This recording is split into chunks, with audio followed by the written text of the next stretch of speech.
Erini to'yida raqsga tushgan birinchi ayol millionerga aylandi. Aslida bu ayol turmush o'rtog'i bilan sevishib turmush qurgan.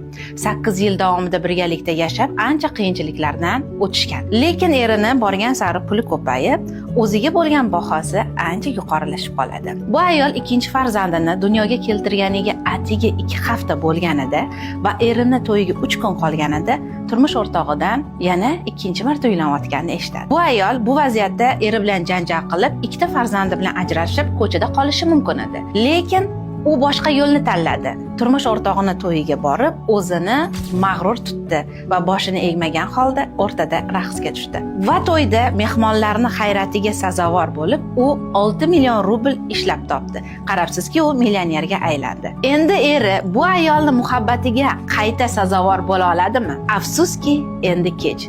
Chunki bu ayol og'riqqa, ya'ni zarbaga uchradi va shu bilan birgalikda endi uni pullari yetarli darajada